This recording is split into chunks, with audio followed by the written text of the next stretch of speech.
ha guiado tu camino y a tu lado siempre está.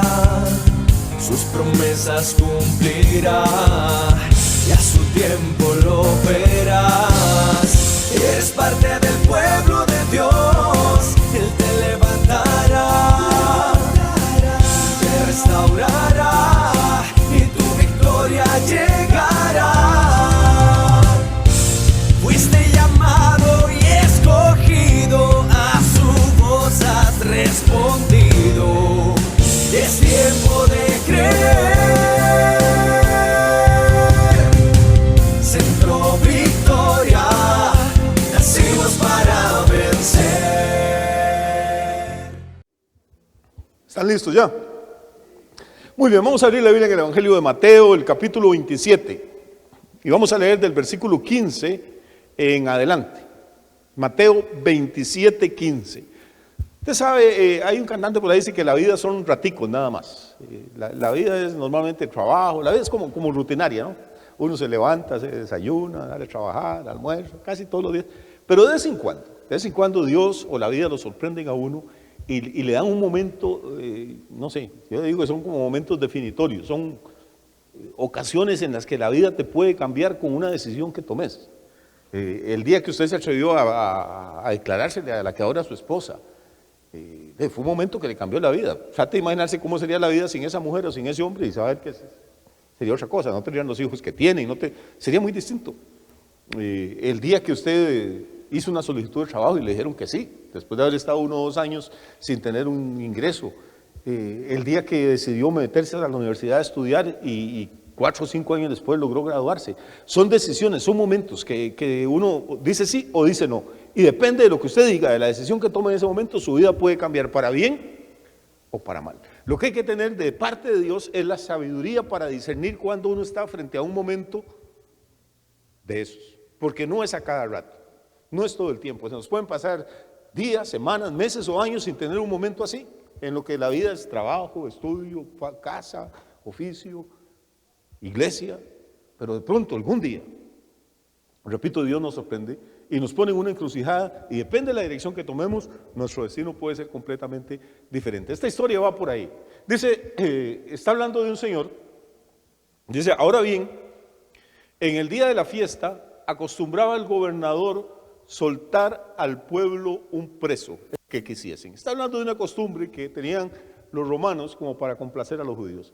Ese gobernador del que está hablando ahí es un señor que se llamó Poncio Pilatos, que es un personaje histórico. Ahí no solo la Biblia habla de él. Poncio Pilatos gobernó la provincia, una provincia romana, la provincia de Judea, porque los romanos habían conquistado Israel.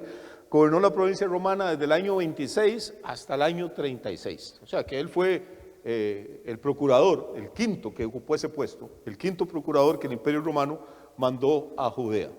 Y se sabe de él muchas cosas. Era un hombre joven, en esa época debía tener unos 35, 40 años, que era una edad muy, muy joven realmente para un puesto de tanta responsabilidad. Era un hombre duro. Los judíos eran medio revoltosos, no querían estar bajo el yugo de los romanos y de vez en cuando había rebeliones y el hombre no le temblaba el pulso a mandar a matar a los que fueran, a cuantos fueran. Parece que era un buen esposo, tengo la impresión, nadie dice eso, pero yo tengo un buen esposo, creo que era un buen esposo, porque los evangelios dicen que cuando él estaba en el juicio con Jesús, su mujer le mandó a decir, no tenga nada que ver con ese hombre, mejor no se meta porque anoche no tuve paz, pasé toda la noche soñando con respecto a él. Quiere decir que aunque la mujer era una pagana, era romana, Dios le estaba hablando y le estaba advirtiendo. Y ella tenía la confianza para decirle a su marido, eso no era muy común en esa época, que una mujer se metiera en las decisiones del marido, y menos si el marido era un político poderoso como Pilatos. Pero Pilatos no la regaña, ni la manda a callar, ni nada, acepta lo que la mujer le dice, pero sigue adelante. Entonces me parece que la mujer tenía por lo menos la confianza para hablarle. Y este señor, repito, que había gobernado 10 años, no fue que a él se le ocurrió o que ganó unas elecciones. Había un emperador en Roma y el emperador nombraba a quien a él consideraba capaz de dirigir una provincia entera. Quiere decir que tiene que haber sido un tipo inteligente, tiene que haber tenido buenas conexiones políticas, y el emperador que lo nombró en el puesto, en Judea, era Tiberio César. Ustedes han oído hablar de Tiberio César, porque la Biblia dice que en el año 15 de Tiberio César vino palabra de Dios a Juan el Bautista cuando estaba en el desierto. Entonces vea que cómo se van ligando las cosas. Tiberio nombra a Pilato y a Pilato le toca juzgar a Jesús. Pero había una costumbre, se acercaba la fiesta, precisamente la fiesta de la Pascua, y había una costumbre de que para contentar a esos judíos que eran medio revoltosos, los gobernadores sacaban una fila de presos y le decían a los judíos que estaban condenados a muerte, y le decían, elijan a uno de esos y se los vamos a dejar libre. Le vamos a dar un indulto, le vamos a perdonar la vida. Y en ese momento, dice el verso 16, tenían entonces un preso famoso llamado ¿cómo? Barrabás. Probablemente un revolucionario, probablemente alguien que se había levantado contra Roma y que estaba condenado a muerte. ¿Qué más tenemos? Reunidos pues ellos, le dijo Pilato, ¿a quién queréis que os suelte? ¿A Barrabás o a Jesús llamado el Cristo? Voy a ir despacio, ¿está bien? Si se me hace muy largo, se levanta y se va tranquilo, pero quiero decir algunas cosas esta noche. Note que Cristo nunca es un nombre. ¿A quién quieren que le suelte? ¿A Barrabás o a Jesús llamado el Cristo o apodado el Cristo? Cristo es una palabra griega, significa ungido. En hebreo es Mesías, que es lo mismo, el ungido. Entonces mucha gente dice, yo le pido a Cristo, tengo fe en Cristo. En realidad, Cristo ni siquiera es el nombre, es el título, es el apodo, es la forma en que lo conocía la gente, lo conocían como el ungido. Y en realidad era el ungido de Dios. Acuérdese que el día que lo bautizaron, descendió el Espíritu Santo sobre él, y con la unción de Dios echaba fuera demonios, con la unción de Dios sanaba enfermos, con esa unción resucitaba muertos. Pilato reconocía eso. Entonces dice, ¿a quién quiere que le suelte? ¿A Barrabás, que es famoso, que es un criminal, que es un maleante, o a Jesús, a quien ustedes le llaman el Cristo? Mi lectura, o la lectura de todo este pasaje, es que en realidad Pilato nunca quiso ejecutar a Jesús. Entonces lo que la artimaña que él usó, psicológica, fue buscar a un maleante bien famoso, bien conocido, que probablemente era asaltante, probablemente era violador, probablemente era muchas cosas, que le había hecho daño a alguna de esa gente que estaba ahí, y puso aquí oscuro, oscuro, y Jesús al otro lado, claro, claro. ¿A cuál quieren? La elección era lógica. Lo que Pilato quería era que la gente dijera, suelten a Jesús, que lo único que ha hecho es curar enfermos, darle de comer a la gente con hambre, limpiar leprosos, y maten a Barrabás, que de por sí ya estaba condenado a muerte. Eso es lo que supongo yo, y lo que da a entender el texto, que Pilato tenía planeado. Pero lo que ocurre, bueno, ¿por qué digo esto? Dice, porque sabía que por envidia le habían entregado. O sea, Pilato sabía, no suponía. Él era el gobernador, él tenía espías, tenía policías, tenía soldados. Él sabía lo que estaba pasando en su ciudad y sabía el roce que había entre Jesús y los líderes religiosos, y sabía que Jesús no había cometido ningún delito. Y por más romano y por más pagano que fuera, el sistema de justicia y el sistema de derecho de los romanos era tan bueno, tan valioso, que todavía hoy en día lo estudian en las universidades, los que quieren aprender derecho. Entonces Pilato dice, este hombre no ha cometido ningún delito ni contra la nación, ni contra Roma. Pilato es un peligro, la gente va a escoger, Barrabás es un peligro, la gente va a escoger que suelte a Jesús, llamado el Cristo, y que ejecute a Barrabás. Y estando él sentado en el tribunal, o sea, ya está en el mero juicio, lo interrumpen y llega algún criado o una criada y le habla al oído y le dice que manda a decir su esposa que no tenga nada que ver con ese justo. Note otra vez, justo, una mujer pagana reconociendo que Jesús no ha hecho absolutamente nada. Porque hoy he padecido mucho en sueños por causa de él. No sé qué pesadillas habrá tenido, no sé qué sueños Dios estaba usando para hablarle, pero ella dice que había padecido, que había sufrido probablemente un dolor emocional terrible en sus sueños, ante el temor de que su marido fuera responsable de hacerle algo malo a un hombre que ella misma califica ¿de qué? De justo. Vea todo el drama que se está desarrollando. Es que esto es lo que no le cuentan a uno en la procesión de Semana Santa. Hay un montón de cosas aquí espirituales, psicológicas, políticas, históricas que están en juego. Verso 20. Pero los principales sacerdotes y los ancianos persuadieron a la multitud que pidiese a Barrabás y que Jesús fuese muerto. La gente estúpida tiene un proverbio que dice Vox Populi, Vox Dei. La voz del pueblo es la voz de Dios. La mayoría manda. Hermano, la mayoría de Costa Rica ha escogido cada presidente que se para el sol a verlo. La mayoría dice cada burrada. Eso es mentira, que la voz del pueblo es la voz de Dios. Eso es mentira, que la mayoría siempre tiene la razón. La mayoría y las multitudes y las masas pueden ser y son manipuladas. Son unas cuantas personas influyentes. Ahí dice muy claro quiénes. Dos grupos, los principales sacerdotes y los ancianos. Digamos que eran 500 personas. Están repartidos entre la multitud, entre los miles. Cuidado, se les ocurre decir que suelten a Jesús. Vea que Jesús es un blasfemo. Vea que Jesús está contra nuestra religión. Vea que Jesús ha profetizado contra el templo. Vea que Jesús esto. Barrabás es más bien un luchador por la libertad. Es un hombre que levantó la espada contra los romanos, y Jesús más bien dice que volvamos la otra mejilla. Cuidado, cometen el error. Y en buen tico, en versión popular, empiezan a meterle carbón a la gente. ¿Qué es lo que ocurre en las campañas políticas? La gente pelea, llora, sufre y se mata por un candidato al que no conocen y que nunca van a conocer probablemente. Lo único que tenemos es lo que dicen las redes sociales, lo que dicen en el canal de televisión. Y los dueños del canal de televisión y los que manejan las redes sociales ponen a la gente a pensar, a decir y a opinar lo que 4 gatos allá arriba quieren, y luego dicen el pueblo habló. Dice que los persuadieron. ¿Qué es persuadir a la multitud?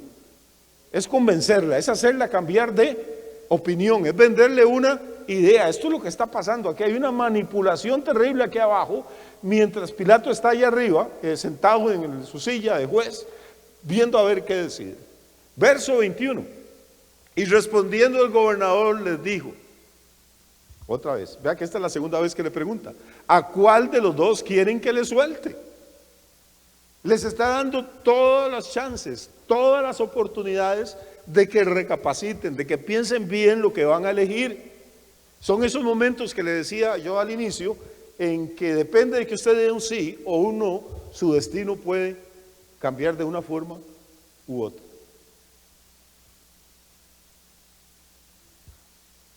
Les da la segunda oportunidad, y ellos ¿qué respondieron? ¿A quién quieren que le suelte? A Barrabás. ¿Qué había hecho Barrabás por ellos comparado con lo que Jesús había hecho por ellos? ¿Qué había hecho Barrabás contra ellos comparado con lo que Jesús había hecho para bendecirlos? Pero no importa, ya están persuadidos, ya están envenenados, ya están inyectados, ya les alteraron su manera de pensar. Tenemos por eso que aprender, hermanos. Una de las cosas difíciles en la vida es aprender a no ser masa, a no opinar como los demás opinan, a no creer todo lo que usted oye, a pensar con una mente crítica, que es algo lo que no le enseñan a uno ya ni en la escuela, ni en el colegio, ni en la universidad. Hay que aprenderlo, y, hay que aprender, y menos en las iglesias. Pues tenemos que aprenderlo.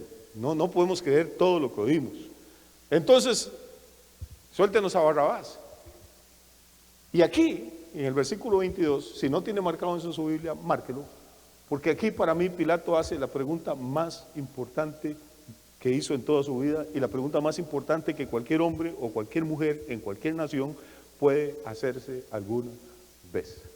Pilato queda con la boca abierta cuando dicen a Barrabás, le dan la respuesta que él menos esperaba, y de pronto ya él ve que se le está yendo el asunto de las manos, y entonces les pregunta a la gente. Él es la autoridad, él es el gobernador romano, él ha ejecutado a docenas y a centenares de judíos. No es que le tiemble el pulso para matar a alguien, es que él sabe que Jesús es justo, es inocente, que no ha hecho nada, que esto es un caso de pura envidia.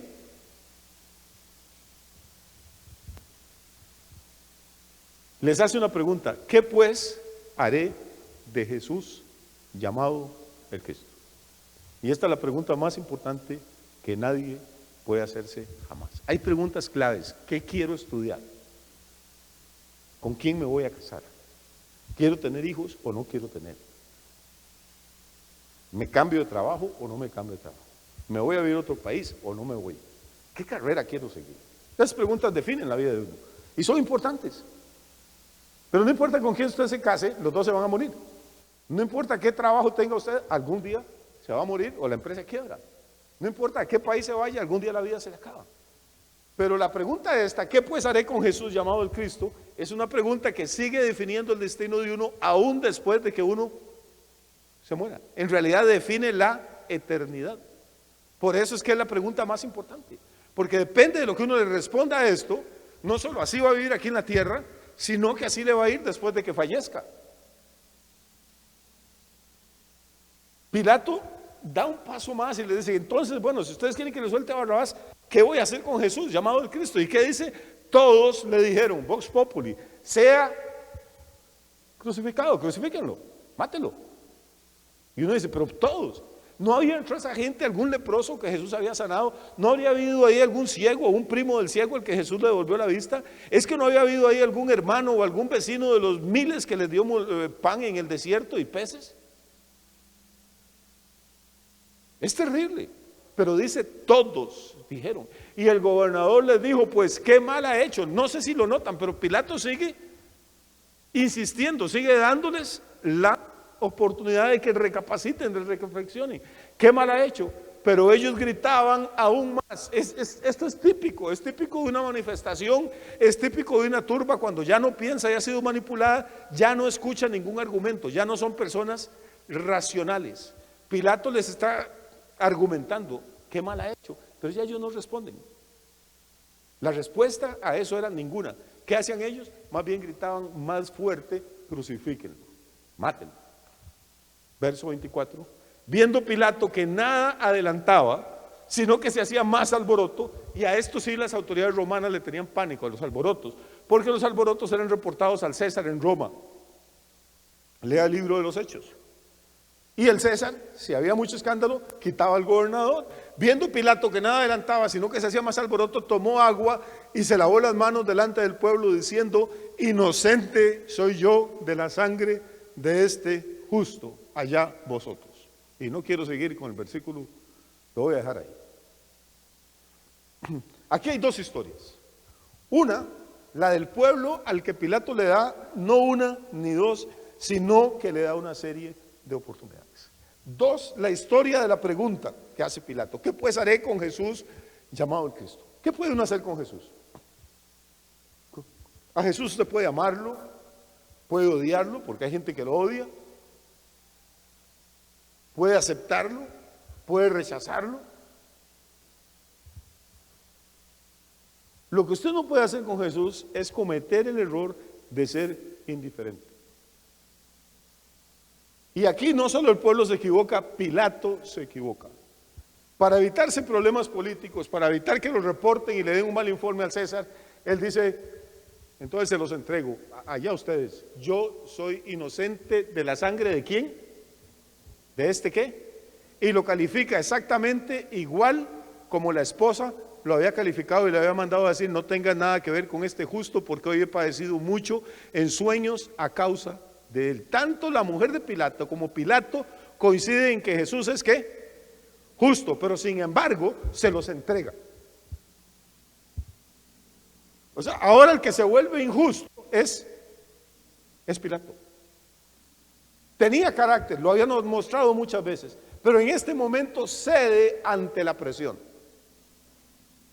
Y hace algo extrañísimo, algo que no aparece en la literatura romana y que solo aparece en el Antiguo Testamento. Hace algo extrañísimo, públicamente se lava las manos. Y todavía hoy en día, gente que no ha leído la Biblia y que no conoce esta historia, cuando se quiere quitar de encima la responsabilidad de algo, dice, yo me lavo las manos, ese asunto no tiene que ver conmigo. Lo único que usted no puede hacer con Jesús es lavarse las manos.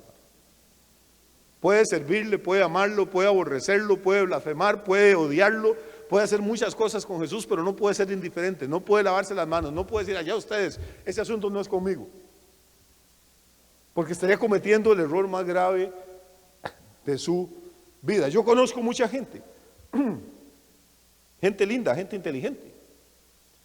He hablado con muchas personas que decían, pues qué bien que usted crea eso, pero yo admiro a Jesús, qué personaje Jesús, qué filósofo, qué maestro, qué lección de vida, qué hombre, qué carácter, pero nada, que fuera hijo de Dios y que resucitara, eso no. Yo lo admiro como maestro, lo admiro como un líder, es el mejor líder que ha habido. Y con eso se sienten bien, se lavan las manos. Y no tomo ninguna decisión no estoy ni en contra ni a favor, yo me lavo las manos. Déjeme explicarle una cosa. ¿Están conmigo o ya los perdí? Porque es importante que usted entienda esto. A los hippies les encantaba Jesús. Andaban en túnica, pelo largo, chancletas, predicando el amor y la paz. Ese es Jesús. A Gandhi allá en la India, Jesús maravilloso. Nunca se convirtió, pero qué buena persona era Jesús. Usted habla con este tipo de personas que creen que son intelectuales y le dice, no, sí, Jesús sí, yo no creo en la resurrección, esas vainas yo no las creo, ni creo que sea el Salvador, ni creo que vaya a volver, mucho menos, ni que fuera hijo de Dios, Dios no tiene hijos, pero que era un tipazo. No, hermano, Jesús no era un tipazo, usted no puede lavarse las manos. Déjeme explicarle por qué no era un tipazo. Porque Jesús dijo que Él era el Hijo del Dios viviente, Él dijo, el Padre que me envió.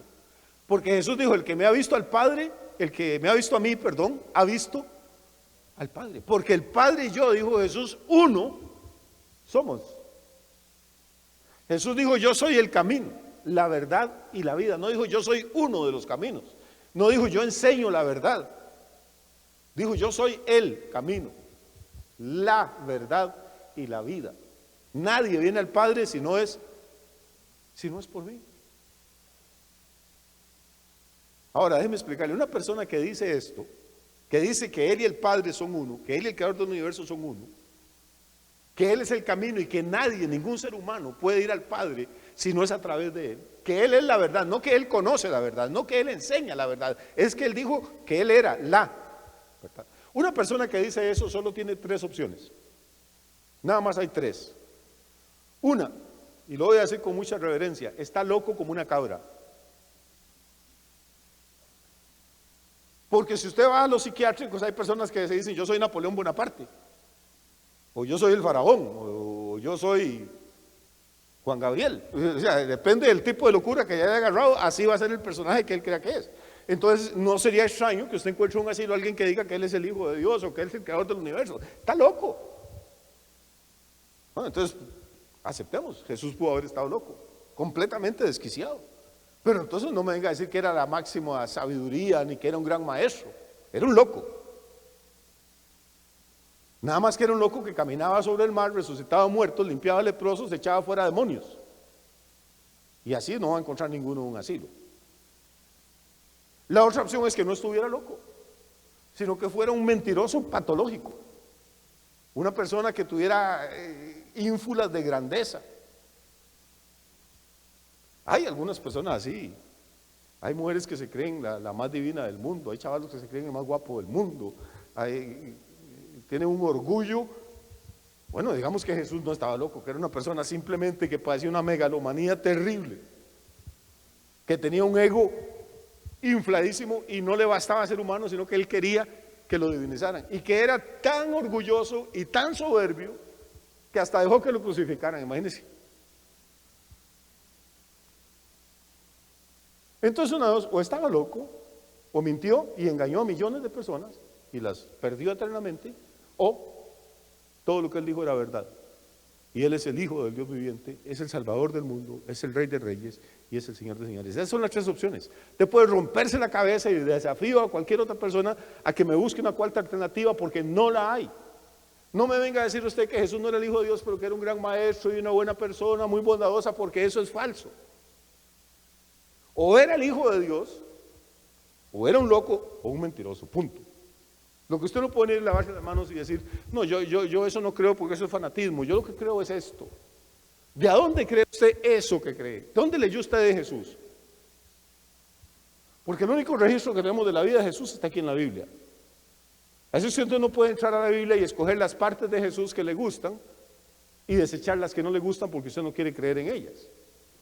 La Biblia no es como un supermercado donde usted va por los estantes con su carrito y va echando, esta doctrina me gusta, esta no, esto que dice de Jesús me gusta, qué bueno aquí, que hay que amar al prójimo y todo esto, pero esta parte que dice que el que no cree en Él está perdido, eso no me gusta, eso lo dejamos ahí en la estantería. No, hermano, así no funciona el asunto.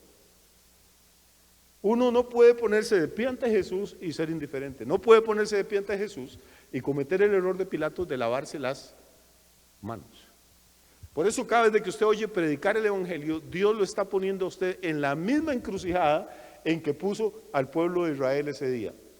Aquí tengo a Jesús y aquí tengo todo lo demás del mundo. ¿Qué quieren?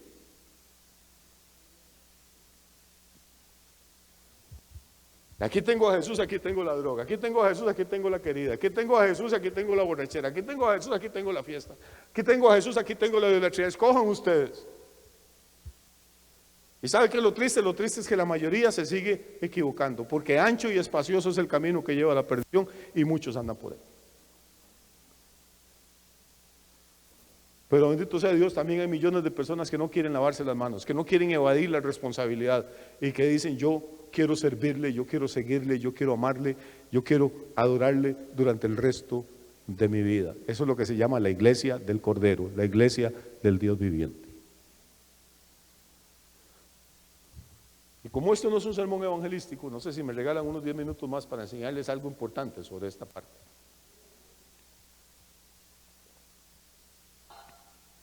Dejemos a Mateo un ratito y vamos por favor al Antiguo Testamento, a un texto del que casi nadie habla, en el capítulo 21 de Deuteronomio.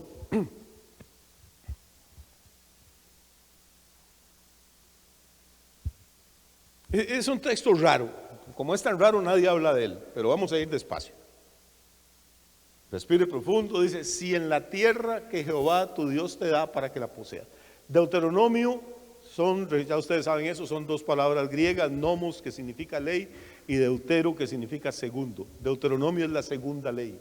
Moisés está viejito, ha caminado guiando al pueblo de Israel por el desierto durante 40 años. Ya Moisés tiene 120 años de edad y ya Dios le dijo: ya es suficiente, hijo, me lo voy a llevar para descansar. A mí eso me da mucho miedo. Moisés guió al pueblo de Israel 40 años, llevo 43 en esta vaina.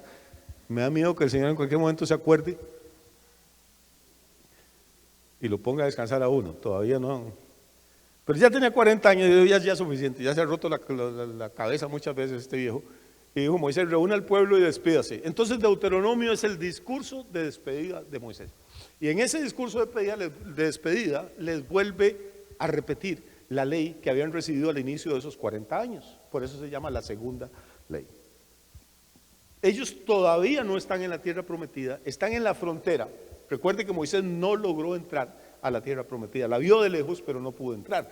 Por eso dice: si en la tierra que Jehová tu Dios te da para que la poseas, fuere hallado alguien muerto, tendido en el campo, y no se supiere quién lo mató. O sea, cuando entren a Canaán y en alguna de las ciudades donde ustedes van a vivir, en el campo, alguien descubre un cadáver, está ahí y no se vio que nadie lo matara. Ocurre muchas veces, a menudo en Costa Rica, en todo el mundo. ¿Qué pasó? Verso 2. Entonces tus ancianos y tus jueces saldrán y medirán la distancia hasta las ciudades que están alrededor del muerto. Esto fue escrito hace miles de años. A mí me parece tan moderno como cuando hay un accidente de tránsito, muere alguien y los inspectores y el forense llegan y con centímetros miden. Yo veo eso y lo veo hace miles de años. Con cuerdas, probablemente de donde estaba el cadáver, tenían que medir cuáles son las 3 o 4 ciudades que están más cercanas a ese lugar. Y una vez que determinaban, verso 3, los ancianos de la ciudad más cercana al lugar donde fuera hallado el muerto, tomarán de las vacas una becerra que no haya trabajado, que no haya llevado yugo. Y los ancianos de aquella ciudad traerán la becerra a un valle escabroso que nunca haya sido arado ni sembrado, y quebrarán la cerviz de la becerra, o sea, la nuca, la desnucarán en ese valle. Entonces vendrán los sacerdotes hijos de Leví, porque a ellos escogió Jehová tu Dios para que le sirvan y para bendecir en el nombre de Jehová, y por la palabra de ellos se decidirá toda disputa y toda ofensa. Muy bien, vea la escena. Yo voy caminando, me encuentro un cadáver, no sé quién es el tipo, no sé si le dio un infarto, no sé si alguien lo mató, pero no lo voy a tocar. Voy a la ciudad más cercana y digo: hay un hombre muerto ahí a 2 o 3 kilómetros de acá. Entonces los ancianos de esa ciudad salen y dicen: no, pero está más cerca de la otra. Bueno, vamos a medir. Una vez que hemos medido cuál es la ciudad que está más cerca del cadáver, los ancianos de esa ciudad van a salir, van a tomar una vaca que nunca haya trabajado. Por eso la vagancia es peligrosa. la van a llevar, imagínense que hicieran eso ahora, desnucaran a todo el que no trabaja, la llevaran a un valle y la desnucaran ahí como ofrenda o como sacrificio. Y luego los levitas, los sacerdotes, a los que Dios eligió para que le sirvieran y para que bendijeran al pueblo, y por cuya boca se debía decidir toda disputa y toda ofensa, verso 6, y todos los ancianos de la ciudad más cercana al lugar donde fuera hallado el muerto, ¿qué harán? ¿Quiénes son los ancianos de la ciudad? Son los que gobiernan la ciudad, son la autoridad de la ciudad. Oiga esto, si hay un muerto, la autoridad de la ciudad tenía que venir. Dijo Moisés que quién iba a saber el pobre Pilato ni quién era Moisés, que se había muerto siglos y siglos antes. Los ancianos, las autoridades de la ciudad más cercana al lugar donde fuera hallado el muerto, lavarán sus manos sobre la becerra cuya cerviz fue quebrada en el valle. La becerra era el sacrificio por el pecado que alguien había cometido al asesinar a ese hombre. La becerra no había hecho nada, era inocente, pero la autoridad política de la ciudad tenía que venir y lavarse las manos sobre la becerra del sacrificio. Verso 7. Y protestarán y dirán: nuestras manos no han derramado esta sangre, ni nuestros ojos lo han visto. Perdona a tu pueblo Israel, al cual redimiste, Jehová, y no culpes de sangre inocente a tu pueblo Israel. La ceremonia de lavado de manos, que Pilato no tenía ni la menor idea que estaba en la Biblia, ocurría cuando había un hombre muerto. La autoridad política de la ciudad se lavaba las manos sobre la ofrenda que había sido muerta, asesinada, para perdonar pecado cometido por un asesino que ya se había ido. ¿Qué es lo que está haciendo Pilato en el juicio? Se está lavando las manos sobre Jesús, que es el cordero que va a ser muerto para limpiar el pecado que cometieron otros.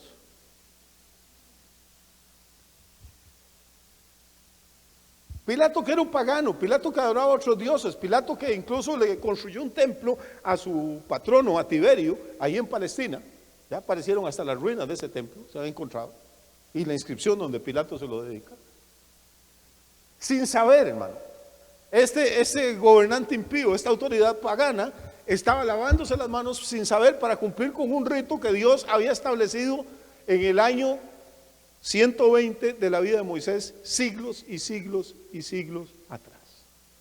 Y la sangre le sería perdonada, ¿por qué? Porque note: perdona a tu pueblo Israel, al cual redimiste, Jehová, y no culpes de sangre inocente a tu pueblo Israel. ¿De cuál sangre inocente cree usted que estaba profetizando Moisés ahí? Ni la de Pilato, ni la esposa de Pilato, ni los sumos sacerdotes, ni Barrabás, ni nadie de los que estaba ahí era inocente. El único inocente era Jesús. Esta era la sangre inocente que se iba a derramar dentro de poquísimas horas. Y toda esta ceremonia era ¿para qué? Para que Israel no fuera culpado de la sangre inocente. Pero vamos a volver a Mateo 27 y ahí terminamos.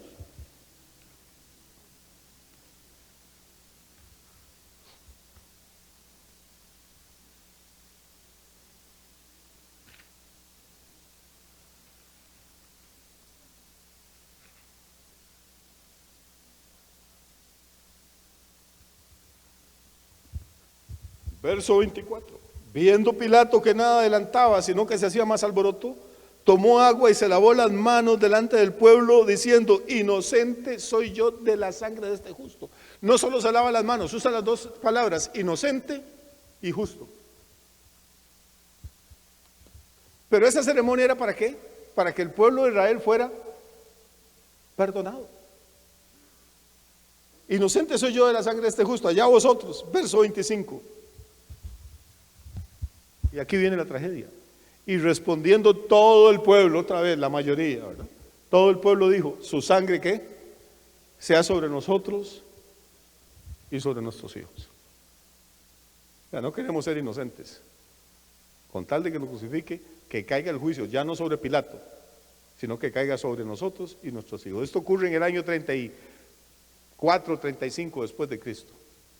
35 años después, los hijos de estos hombres y las hijas cayeron bajo el ejército de Tito Flavio Vespasiano. Les destruyó la ciudad, les quemó el templo, violaron a las mujeres y mataron a los hijos y se llevaron 1 millón de esos hijos esclavos. Pilato, que era un pagano, sin saber y sin entender, estaba haciendo una ceremonia todavía para darle una oportunidad más a estos israelitas, para que no fueran culpados de sangre inocente tu pueblo Israel, le había dicho Moisés. Y ellos tuvieron la oportunidad y una vez más la despreciaron. Hay otra gente con la que usted habla y le dice, no, Cristo, sí, claro, yo creo en Cristo. Bueno, pero ¿creer qué? No, yo voy a la iglesia, yo voy ahí a Casa del Banquete, al Centro Victoria, ¿y eso qué? Que usted cree en Cristo y cree que, uy, Dios está aplaudiendo, mira, mi chiquito cree en Cristo. No, hermano, Satanás cree en Cristo. Si no me cree, lea el libro de Santiago. Dice, tú crees, bien haces, también los demonios creen. ¿Y qué? Tiembla. No, es que, ¿qué voy a hacer con este hombre? Esa es la pregunta. ¿Qué va a hacer usted con Jesús? ¿Va a seguir viviendo el resto de su vida igual o se va a enamorar de él, se va a apasionar por él, va a empezar a estudiar la Biblia, va a empezar a buscarlo en oración, va a empezar a servir en la iglesia, va a empezar a dar testimonio de Cristo, o va a seguir como Pilato, que no quiero irme, pero estoy muy presionado, no quiero matarlo, pero allá ustedes. Se ocupa gente para orar, allá ustedes oren. Grande para ayunar, allá ustedes. Se ocupan fondos para la iglesia, allá ustedes. Se ocupan. Bueno, pero yo creo en Cristo. Cuando a uno le presentan a Jesús,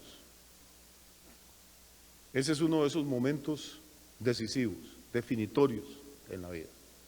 Lo que uno haga con la palabra que escucha, lo que uno haga con el Cristo que le presenta, va a decidir qué clase de vida tenga aquí en este planeta y qué tipo de vida va a tener en la eternidad.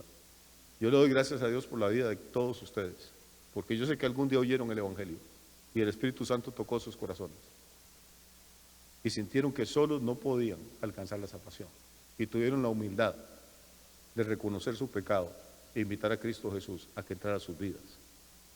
Y esa es la garantía de que tenemos vida eterna. Ahí empieza lo bueno, pero eso no es todo. Estamos viviendo un tiempo tan peligroso, tan difícil, que todo lo que no tenga raíz va a ser desarraigado. Que tenemos que agarrarnos como nunca antes, que tenemos que comprometernos con el Evangelio, con Dios, con la iglesia, como nunca antes hemos estado. Tenemos que apasionarnos por Jesús y enamorarnos de Él y de su palabra y de su presencia como nunca antes había estado. Que Dios les bendiga muchísimo. Centro Victoria, nacidos para vencer.